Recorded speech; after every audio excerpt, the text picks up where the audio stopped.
Bonjour à tous, bienvenue dans Smoke on Mac 2012. Je suis Alexandre Dupoux, je travaille chez PostLogic et je vais vous montrer les principales nouveautés de cette version 2012 qui vient de sortir au mois d'avril 2011. Alors, nous voici donc dans Smoke on Mac 2012. Dans une précédente vidéo, je vous ai montré comment créer un projet. Et bien voilà, nous y sommes, nous avons démarré notre projet et nous arrivons dans notre interface. Donc un petit rappel, l'idée c'est que je vais vous faire une brève présentation, mais aussi vous montrer donc ce qui a changé entre la version 2011 et la version 2012. Donc petit rappel, Smoke fonctionne avec cette interface-là. Vous avez ici toute cette partie supérieure qui va vous servir de chutier. En fait, c'est là où vous allez mettre vos clips sur lesquels vous allez travailler. Et la partie inférieure, en dessous de la barre avec pas mal de boutons, et ben, ça va être votre timeline. C'est vraiment l'endroit où vous allez afficher votre projet, votre publicité par exemple, votre court-métrage, votre clip vidéo, que sais-je, et vous allez pouvoir directement manipuler. Donc là, ce que vous voyez, c'est une timeline vierge, tout simplement, parce qu'avec cette nouvelle version, eh bien, on n'a plus besoin de s'appuyer sur un clip pour créer une timeline. On peut directement, avec ce bouton-là, New Sequence, créer une nouvelle séquence. Et par défaut, quand on crée un projet, eh bien, une nouvelle séquence est créée. Si on veut démarrer vraiment sans aucun média sur notre bureau, ce qu'on peut faire, c'est utiliser le volet ici, cette zone de l'interface ici, qu'on peut cacher en faisant CTRL et puis en swappant ici sur la petite barre à gauche.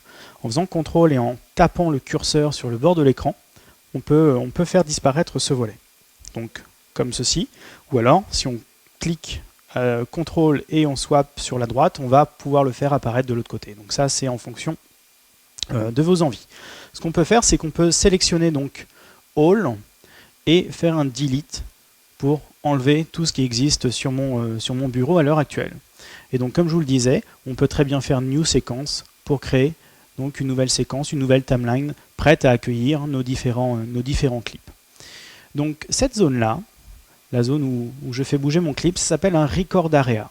Et juste ici, vous avez un Record Area Layout qui va vous permettre de choisir finalement le mode d'affichage de cette zone. Donc est-ce que vous voulez voir ici un mode collapse, on voit finalement toutes les images, un mode Record Timeline, on va voir la timeline, et bien d'autres encore possibilités d'affichage pour cette zone-là. Au-dessus se trouve le Source Area, et de la même façon, vous avez un Source Area Layout ici qui va vous permettre de choisir également le mode d'affichage pour cette zone-là. Donc par exemple, le thumbnail, quelque chose en list view, en historique aussi. Mais plus intéressant, vous allez avoir accès ici au player. Donc ça va être très important pour pouvoir afficher vos images. Pour le moment, je n'en ai pas. Eh bien, on va y remédier tout de suite. Mais d'abord, il va falloir que je vous présente les librairies. Les librairies, dans les versions précédentes, on y accédait par un bouton qui se trouvait par ici. Ça a changé. La librairie, maintenant, s'accède. En tout cas, on y accède avec cette zone de boutons, en fait, finalement, ce groupe de boutons. Et par défaut, vous voyez Default Clip Library. Au passage, c'est un bouton bleu. Donc un bouton bleu, c'est un menu déroulant. Donc si on reste appuyé, et ben voilà, on déplie ce bouton, ce menu, et puis on peut avoir plusieurs options. Donc Default Clip Library, c'est ma librairie par défaut. Et si je veux aller importer une librairie, je vais ouvrir. Donc je vais aller dans Open et je vais changer d'interface pour arriver dans mon menu librairie. Pour le moment, elle est vierge. Et je vais importer donc des clips qui vont me permettre de vous montrer un peu plus en allant les différentes modifications donc, de cette nouvelle version. On va aller dans Video I/O ici pour aller importer un média. Donc, il y a plusieurs méthodes pour importer un clip. Je vais vous montrer la première, c'est dans Video I/O, import média. Et puis, si on passe rapidement dans le Finder, on va faire Alt-Tab ici. Vous voyez que dans le Stone Media, dans un répertoire média, podcast, etc., j'ai voilà, un répertoire avec des séquences d'images TGA. J'ai, par exemple, si on l'affiche, j'ai quelque chose comme ça. Voilà, ici un bout de décor. Et puis ici, j'ai mon clip tourné. Voilà, très bien. Ces images-là, je veux travailler avec, donc il va falloir que je les importe. Pour cela, je vais aller donc dans Import Média, comme je vous ai montré. Ici, le type de média, si je le connais, je peux le spécifier. Donc si je sais que c'est un TGA, je vais pouvoir choisir ici Targa ou à l'inverse un JPEG ou un DPX. Si je ne sais pas, je peux faire un Auto.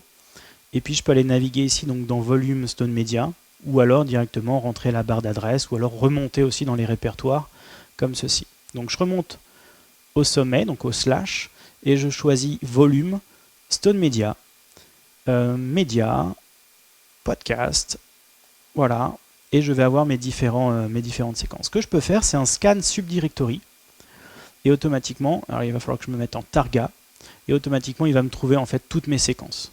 Donc je vais les sélectionner tout ensemble.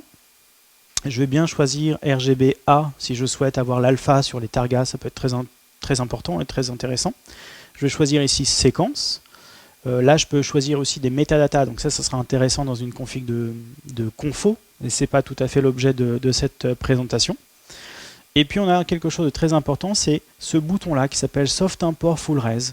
S'il n'est pas coché, les images vont être rapatriées dans mon storage média, donc en local. Par exemple, je peux aller chercher une image sur le réseau, ça va être rapatrié sur mon Framestore local. Si c'est coché, eh bien, ça va être, il va y avoir finalement des pointeurs qui vont être créés dans ma librairie, mais les images vont rester là où elles se trouvent. Donc l'import, entre guillemets, va être instantané. Donc on va le faire, Soft Import Full Res, Load, et j'ai directement tous mes clips dans ma librairie.